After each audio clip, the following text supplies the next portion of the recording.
You ever seen a grown woman receive a standing ovation for an insurance seminar? Yeah, me neither. Not until that Thursday night when Heather, my wife, walked off a stage like she just reinvented sliced bread, high-fiving other people from the firm like they were all in on some inside joke I didn't get. I clapped, sure. I wasn't a monster, but let me tell you, my heart wasn't in it. Not because I don't support her career, but because somewhere between the second round of polite chuckles and that weird slow-motion hair toss she does when she thinks she's being charming, something in my gut muttered, Jack, you're the only person in this room who doesn't know what's going on. The thing is, this wasn't some intuition moment or sixth sense hocus pocus. I didn't feel a chill run up my spine. There was no dramatic music.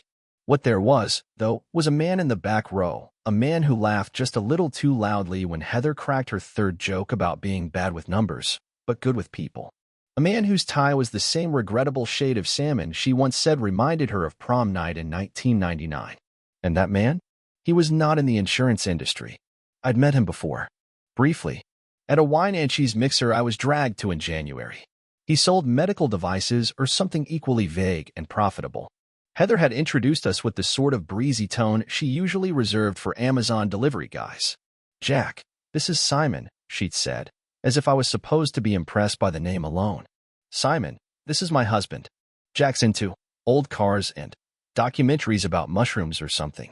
I am not into mushrooms. That was one documentary. One. And the car thing is a 1978 El Camino that's been on jack stands for 6 months because someone keeps using the garage to store yoga mats and holiday decor that never makes it back into the attic. Anyway, back to the seminar. It ended with a catered reception and more of that lukewarm professional laughter people save for PowerPoints and bad wine. Heather was in her element, floating between circles of men with good dental plans and women with terrifyingly straight hair. Me? I hovered near the cheese cubes and tried to remember how to smile without looking like a hostage. Simon came over, of course, like a moth to a flame, or a guy who assumes I didn't know he was microwaving lasagna in my house while I was at my brother's root canal last month. Jack. He beamed, offering me a handshake like we were old war buddies. Man, Heather crushed it tonight, huh? I gave him the kind of nod you save for someone who just told you they ran a marathon and raised money for dogs with anxiety. She did fine, I replied, scanning the room for Heather, who was deep in conversation with a guy from HR who wore cufflinks shaped like saxophones. I assumed that meant something. Simon smirked. Actually smirked. I didn't think people did that in real life. You ever think about getting into consulting? Only when I want to be paid for giving bad advice, I said, then took a giant sip of cranberry juice like it was bourbon, and I just made a mic drop comeback. He didn't get it. I didn't expect him to. By the time we got home, Heather was humming. Actually humming. The same off-key tune she hums when she's happy, buzzed, or hiding something. The thing is, Heather doesn't hide things well. She thinks she does, but her poker face is the same face she makes when she's about to lie about finishing the taxes. I asked her how it felt to get a standing ovation for telling people that risk assessments are hot now. She laughed and told me I was jealous. I told her I'd rather be jealous of someone with an actual talent. She went to bed after that. I didn't. Because here's where it gets interesting. And I mean actually interesting, not reality show interesting. While she snored gently upstairs, I sat in the garage, not to work on the El Camino, heaven forbid I get that kind of closure, but because I needed a minute. A quiet minute. Among the boxes of forgotten resolutions and abandoned hobbies, I noticed something odd. A box labeled Christmas lights was taped shut with way too much enthusiasm. Heather hates Christmas lights. Claims they're tacky and remind her of her uncle's foreclosure. And yet here was this box, front and center, like it was daring me to open it. I wish I could tell you it was filled with something dramatic like love letters or a secret burner phone. Nope. It was filled with playbills. Playbills. Stacked, cataloged, with sticky notes. Simon's name written in cursive on the back of some of them. I flipped through. Death of a Salesman. The Crucible. Guys and Dolls. Some matinees. Some evening shows. Different theaters. Different cities. Heather doesn't even like live theater. She says musicals make her feel trapped. And that's when it hit me, not the affair itself. That's way too basic. It was the effort. She faked a whole personality. She adopted interests. She attended 3-hour dramas. With Simon, a man whose idea of subtlety is matching his shirt to his watch band. The betrayal wasn't in the romance. It was in the shared snacks and intermission commentary. The wow, that actor really captured the emotional arc. that we should do this more often. The tickets. She cheated on me with a man who sings along at plays. I know this because one of the playbills had a napkin inside it. It had Simon's handwriting on it, curly, too many loops, and it read, "Still humming Act 2. You." So I didn't confront her that night. I just put the box back exactly how I found it, tape and all. And I started planning something. Nothing wild. Nothing tough. Just something clever. Because if she wants drama, well, every show deserves an encore. Heather's car was missing again on Saturday morning. Not missing like stolen, just gone in that casual, unexplained way that had become her weekend tradition. She'd started taking space ever since her therapist, who I strongly suspected was just a woman named Pam from her book club, suggested she carve out more intentional time for herself. That phrase alone should have been a warning. People who say intentional time are almost always on the verge of joining a pyramid scheme or cheating on their spouse. Sometimes both. Normally, I'd let it go. Pour a cup of bitter coffee, stare at the El Camino like it owed me something, and then spend an hour pretending I might one day fix it. But that Saturday had a different feel. Not cosmic or fate-like. Just annoying. Like when your phone won't update or you realize someone's been using your Netflix profile and now your continue watching is just 6 straight episodes of some show with a shirtless vampire on the cover. So I decided to do something useful. Heather had asked me, weeks ago, to finally take the old filing cabinet out of the garage and digitize our life. That was the phrase she used, said with a little smile like it was a couple's project we'd enjoy together. We both knew that meant she wanted me to do it alone, which was fine. I wasn't planning to become emotionally attached to tax returns from 2015. The filing cabinet was a beige metal dinosaur that hadn't been opened since Obama was in office. I popped it open and was immediately greeted with a comforting avalanche of receipts, user manuals for appliances we no longer owned, and warranty cards that had never been filled out. Real adulthood in paper form kind of vibe. About 3 folders in, I found something that made my eyebrows raise: community theater membership info. I laughed out loud. Loud enough that the neighbor's kid peered at me through the fence with that wary look children have for adults they suspect don't know how to have fun. Heather had never been a joiner. She once opted out of her own office's Secret Santa by claiming spiritual incompatibility with novelty mugs. So why the sudden interest in community theater? I flipped open the folder and found, neatly paper-clipped, printouts of email confirmations, calendar invites, and even a laminated membership card with her name on it. This is where things got interesting. One of the invites was to a board meeting for a local arts group. I remembered the name vaguely. It was the same group that had caused a small scandal last year when someone tried to expense a dry cleaning bill for a toga costume. The email said the meeting was held at the library downtown, 3rd floor, conference room B, every second Wednesday. There were even notes from a meeting scribbled on a notepad in her handwriting. Board votes, Simon's motion passed, follow up on lighting. Heather had been voting on theater lighting. Heather, the woman who thought Shakespeare was that guy from that wine label. I wasn't jealous. Not in the traditional sense. I didn't think she was cheating on me with community arts. But I was definitely confused. It wasn't just about the folder. It was the effort. It was the coordination. The involvement. Heather didn't get involved unless there was a gift bag or someone promised free tapas. I decided to do something I hadn't done since our engagement. I logged into our shared calendar. Now, to be clear, the calendar was technically ours, but Heather had slowly taken it over sometime around year 2 of our marriage. It was full of color-coded entries like Heather, nails, Heather, vision board session, and Heather, walk with Jill, cancel if raining. I had one recurring event, trash out Thursday. I scrolled back through the past couple of months. Wednesdays were suddenly very busy. Board meeting, special rehearsal, set walkthrough, volunteer meetup, stage review. I started writing them down. Something wasn't adding up. No one in that theater group could possibly be that organized. I remembered reading their annual review on Facebook. It had typos, and the president's photo was uploaded sideways. I Googled the address for these meetings and made a note to drop by the next one.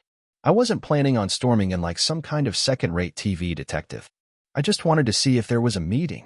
Or if, maybe Heather and her new hobby were rehearsing something entirely different than a stage production. Wednesday came. I told Heather I had El Camino parts to pick up and tried not to blink when she said she'd be late because the board was selecting scripts for next season. Sure, if next season meant next round of secret dinner dates with Simon in parking garages, that checked out. I pulled into the library parking lot 10 minutes before the meeting was supposed to start. I had no plan, just vague curiosity and a rapidly growing suspicion. I walked through the library like a man on a quest for overdue fees, trying not to look like someone investigating his marriage. Conference room B was easy to find. The door was open, and inside, four folding chairs, one whiteboard, two teenage volunteers, a woman in her 60s knitting. That was it. I waited a few minutes. No Heather, no board, no Simon, no script discussions. I approached the woman knitting and asked, as casually as possible, "Is this the community theater board meeting?" She smiled like I was a well-meaning fool and said, "Oh, no, honey. That's just what they put on the website to look active. No one meets here. They haven't done a show in over a year." "Are you sure?" I asked. "Positive. My granddaughter tried to volunteer. Only thing they have going is a newsletter and a Facebook group that keeps getting flagged for spam." I left the library and sat in the car, staring at the dashboard, not because I was shocked. This was Indiana, not espionage, but because everything clicked into place without me wanting it to. All those Wednesday nights. The detailed calendar. The theater notes. The laminated membership card. It was all for show. Like most of our marriage, if I was being honest. That's when the idea hit me. Not a confrontation. Not a dramatic expose. Just a quiet audit. I was going to treat this marriage like a balance sheet. So I made a list. Not of her lies. That would be too easy. I made a list of my own ignorance. The things I hadn't questioned. The stuff I accepted. Why did she start buying those weird throw pillows? When did she stop watching the shows we used to watch together? Why did she suddenly start using words like collaborative synergy in normal conversations? And most importantly, when did I become a background character in my own life? I didn't have an answer yet, but I had the start of one. And I wasn't going to say anything. Not yet.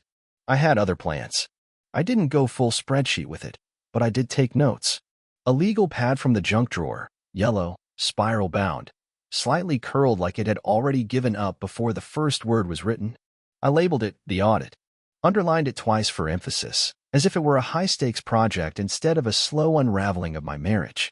Each page had a heading, not poetic ones, just facts. Library lie, Simon sightings, Wednesday absences. My personal favorite, theater group equals fictional.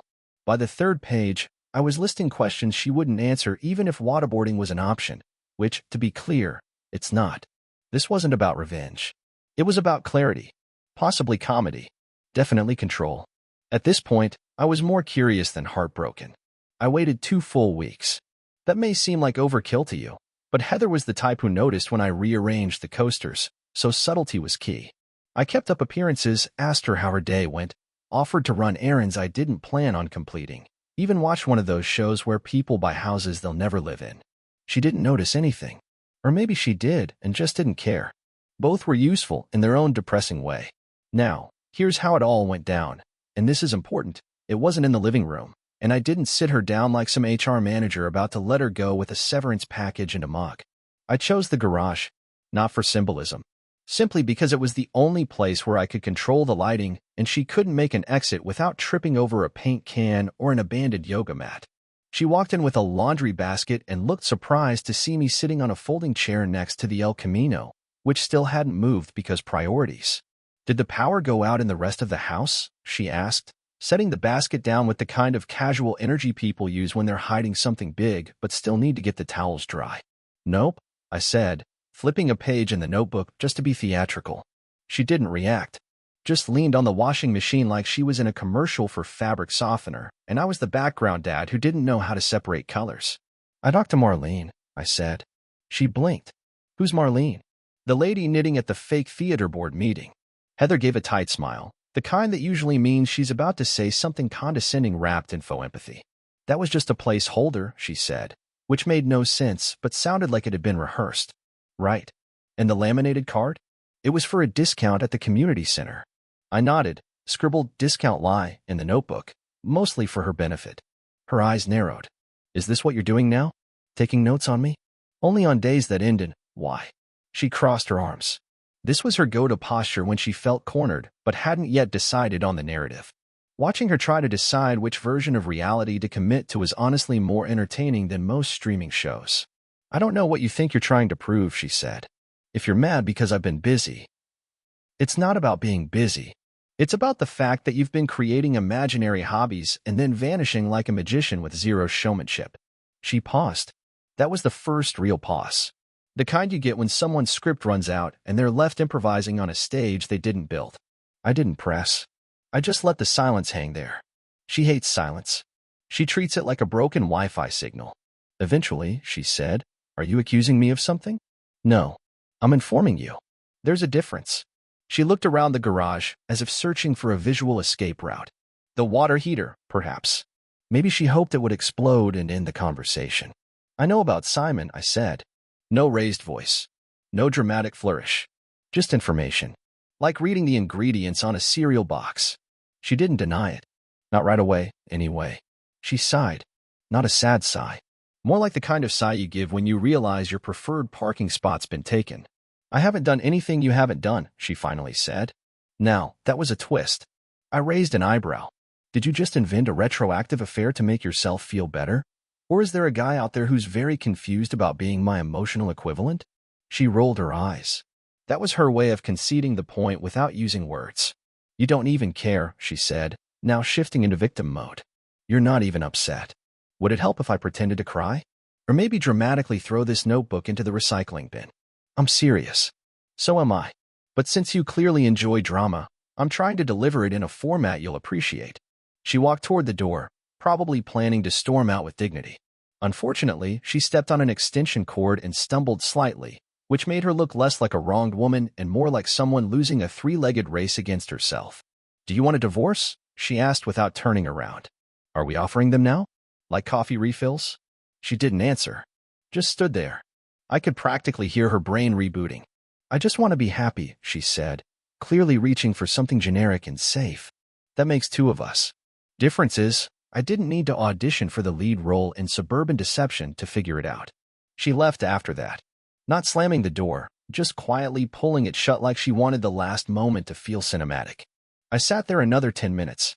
Not because I needed to process anything, but because I couldn't find my phone and figured it had fallen behind the tool shelf again.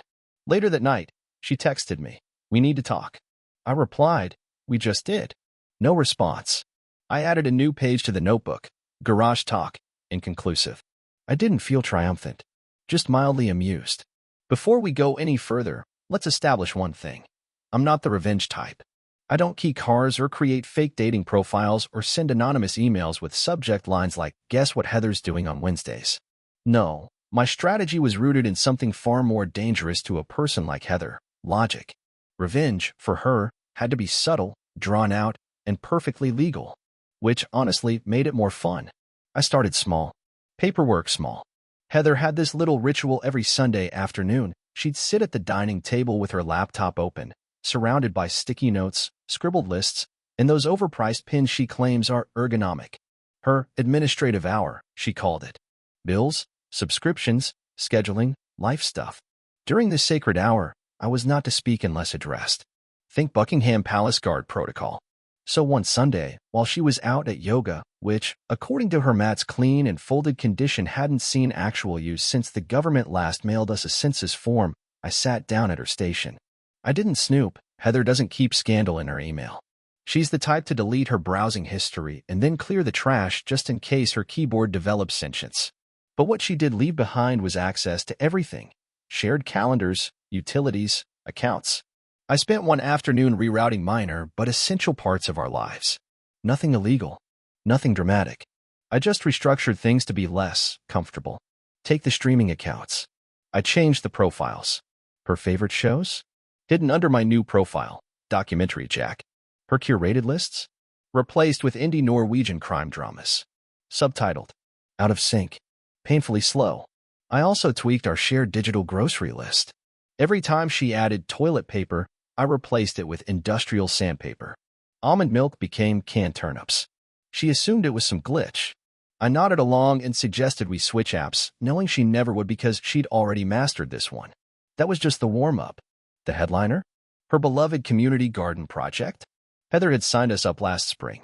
Not because she wanted to garden, but because it looked good on neighborhood group chats. She once posted a photo of herself planting basil while wearing a white blouse, pearl earrings, and wedge sandals. The caption was "Nourishing the Earth Seedling." The basil died 4 days later. From drowning. So, I went to the next meeting. Alone. I showed up early, introduced myself as Heather's husband, and volunteered for everything. Everything. Watering schedule? I'm your guy. Fence repairs? I'm already Googling tools. Newsletter contributions? Let me write about soil acidity. No one questioned it. These were people thrilled someone else was finally showing up with actual dirt on their hands. By the next meeting, Heather's name had been quietly replaced by mine on every duty list. I even updated the shared garden blog with photos of myself standing next to tomato plants that weren't even ours. Captions like, "This one's for you. Heather, missed you at the plot today." It was both public and passive-aggressive, the perfect cocktail for a woman who lives in fear of being irrelevant. Her reaction? Glorious confusion. She confronted me that night while holding her phone like it was a piece of evidence in a trial she didn't prepare for. "Why are you posting on the garden blog?" "Because I gardened." "With my login?" "You left it open. You posted a picture of you and a tomato plant." "I never even planted tomatoes." "Exactly." She stared at me like she was trying to do math without a calculator. Eventually, she said, "You're being weird." "I'm being thorough," I corrected. She stormed out after that. Where to? No idea. Probably to text Simon from her car while pretending she was getting fresh air. She came back 20 minutes later pretending nothing had happened, which was her usual tactic whenever logic cornered her. Next phase? Finances. Heather had been subtly nudging us toward a joint vision board since the new year. She'd bring it up with phrases like, "We should be more intentional with our money," or, "I think we need a 5-year plan." I agreed wholeheartedly. In fact, I made the first move. I scheduled a budget meeting. On a Monday night, during one of her shows, we sat at the table. I had graphs. I had spreadsheets. I had a fake 5-year financial plan titled The Heather Fund. It outlined imaginary investments, cutbacks, and goals that included a second freezer exclusively for root vegetables and transitioning to a cash-based lifestyle. She looked at the paper, then at me, then back at the paper. "Where's the part about the vacation fund?" "Oh, we paused that. It's been reallocated to the emergency rhubarb account." Her eyes twitched slightly. "You're joking." I wasn't. The spreadsheet was color-coded. The goal wasn't to bankrupt her. That would have been too easy and, honestly, beneath me. The goal was to surround her with the same kind of empty nonsense she'd been feeding me for months and watch her slowly realize how unfun it is to be on the receiving end of half-truths and full nonsense. To really seal the deal, I also started referring to her as my roommate in casual conversation, especially when talking to her coworkers. I ran into one at the hardware store, Phil, I think, while buying light bulbs I didn't need. He said, "How's Heather?" I said, "Oh, my roommate? She's good. Real dedicated to her theater club." His laugh was nervous. Mine was not. When Heather confronted me about it, I shrugged. "You don't act like my wife." Figured the title was up for grabs. Now, for the final touch, I drafted a message. Not to Simon, not to her family, just to her. It was a single-sentence email. The subject line was blank. The message read, "Don't worry. I won't tell anyone, but I will remember everything." She never replied, but she changed her phone password the next day and stopped using our shared laptop, which, of course, confirmed everything I already knew. I wasn't trying to make her paranoid. I was just letting her live in the same uncertainty she'd spent months crafting for me. Except I wasn't lying. I was documenting. That was the difference. You want to know if it felt good? Honestly, it felt organized. And at this stage in the game, that was better than catharsis. The dishwasher broke on a Thursday. That's how it started. Heather tried to blame it on the detergent pods I bought on sale. Apparently, using off-brand detergent was reckless and irresponsible. I reminded her that it was not reckless to save $8 on a product that literally dissolves and disappears. Also, if our marriage was now hanging by the thread of dish soap quality, maybe we'd reached the inevitable. She didn't appreciate that. And maybe it was because of that conversation, or maybe it was just that I had already dismantled her Sunday scheduling kingdom and theater lie empire. But that night, she brought it up. "We can't keep doing this," she said, standing by the counter like she was bracing for applause that wasn't coming. I didn't look up from the drawer I was reorganizing. I had taken a recent interest in household efficiency, mostly as a way to ignore her. Doing what, exactly? Existing in the same zip code without making each other spontaneously combust. She sighed. It was her third sigh of the evening. They were coming faster now, like pre-quake tremors. "You're being difficult. And you're being obvious." That earned me a long stare, The kind of stare that usually precedes some fake deep monologue about growth or self-discovery. I braced myself, but she surprised me. Why didn't you just leave? Simple. Direct. Almost human. I closed the drawer. Sat down. Took a moment. Then answered. Because I was waiting to see if you'd admit it. Not the affair. That's old news. But that you just don't want to be here. She didn't say anything. Her face didn't move. Classic Heather tactic, emotional poker. Always waiting for the other person to overplay their hand. I didn't think I had to, she finally said. That checks out. You don't like paperwork, either. Guess you thought this would file itself under things that just happened. She walked over to the table, arms crossed like she was about to give a TED talk on detachment. But when she sat down, something shifted. Not in the dramatic way. More like someone realizing the restaurant is out of their favorite item and settling for whatever the waiter suggests. Jack, she said, and I knew from the tone it was going to be one of those talks, where she uses my name too much and pretends to be reasonable. I know things got weird. Weird. I repeated. Is that the word we're using now? Because I had strategically dishonest in my notebook. You were distant. I nodded. So you fixed it by pretending to join a theater group and sneaking around with a man who once bragged about owning a digital grill thermometer? I needed something for myself. You could have tried knitting. You're not exactly a saint in all this, she said, narrowing her eyes. True. I once left the toilet seat up for 3 days straight. You caught me. Her lip twitched, and for a second I thought she might laugh. But instead, she leaned back and looked up at the ceiling, like that would offer insight. I thought if I didn't say anything, it would just fade. And yet, here we are. Full color. High definition. Not faded at all. The silence stretched. But this one felt different. Less like a standoff and more like two people watching the end credits of a movie they didn't enjoy but had committed to finishing out of principle. I think we should figure out what we're doing, she said. Glad you brought that up, I said, pulling a folder from the kitchen drawer. I slid it across the table. She opened it slowly, like it might bite. Inside were 2 documents. The first was a lease agreement for a condo on the other side of town. My name. My signature.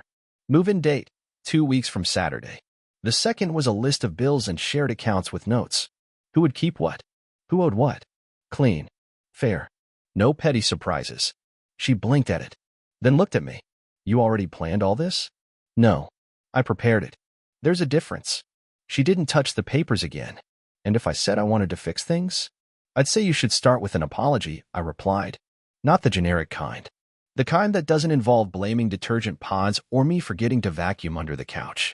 And if I did? I leaned back. Then I'd ask why you waited until everything was falling apart to decide it mattered. She didn't have an answer to that. So she folded the papers back up and placed them neatly on the table like it was a final exam she didn't want to take. I don't hate you, Jack, she said. That's good.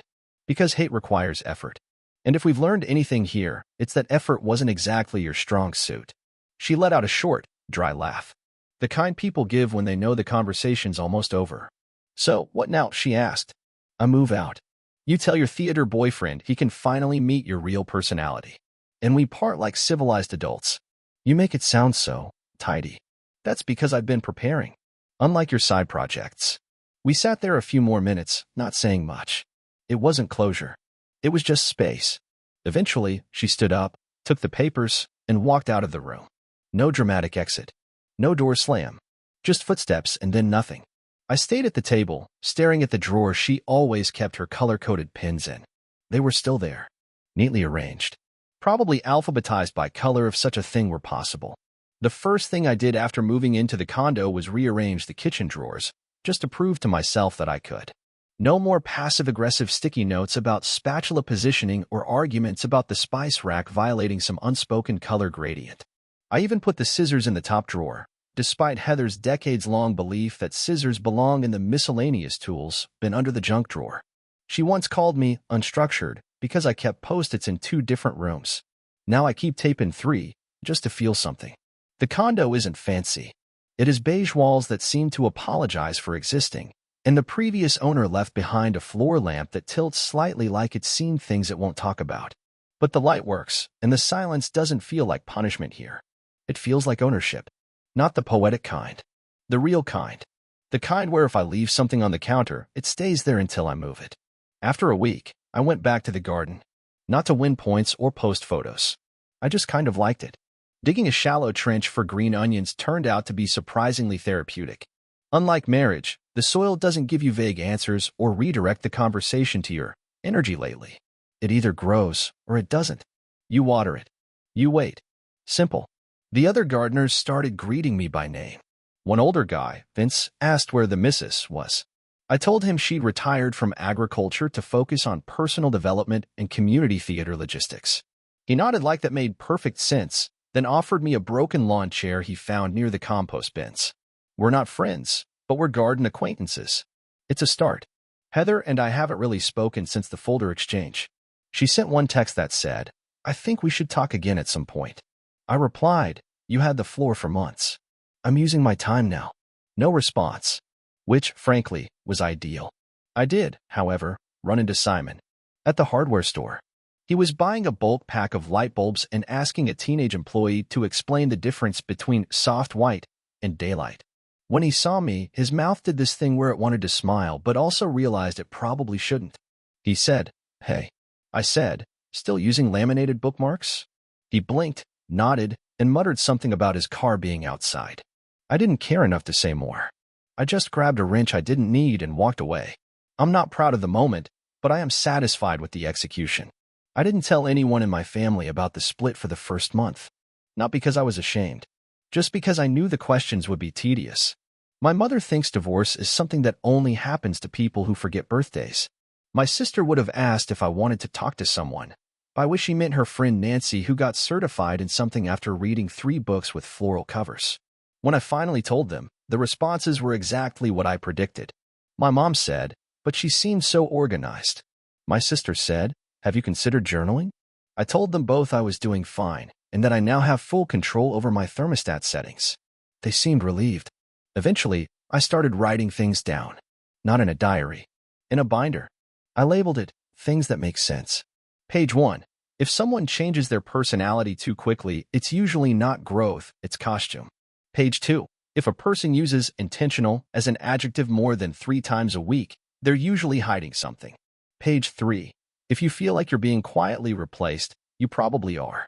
Heather used to say I didn't express myself enough, that I was emotionally compartmentalized. I told her I wasn't compartmentalized, I was organized. There's a difference between storing things and ignoring them. I store. She ignored. Now here we are. There were moments in the early days where I wondered if I'd made a mistake by not blowing everything up more dramatically. No public reveal. No flaming monologue. But the truth is, I don't regret the way I handled it. Because the opposite of chaos isn't peace, it's clarity. And I finally had that. I didn't lose my mind. I didn't burn the house down. I just stepped out. Quietly. With a file folder and a binder. It wasn't theatrical, but it worked. And if you're wondering how I feel now, I'll tell you. Heather lives in a house we picked together, surrounded by items she curated to impress people she doesn't actually like. She's probably still attending fake meetings and telling half-truths with a full smile. Me? I've got a lopsided lamp, an overwatered basil plant, and 0 unanswered questions. Honestly, I think I won. Thanks for watching. Rate the story in the comments. Subscribe to the channel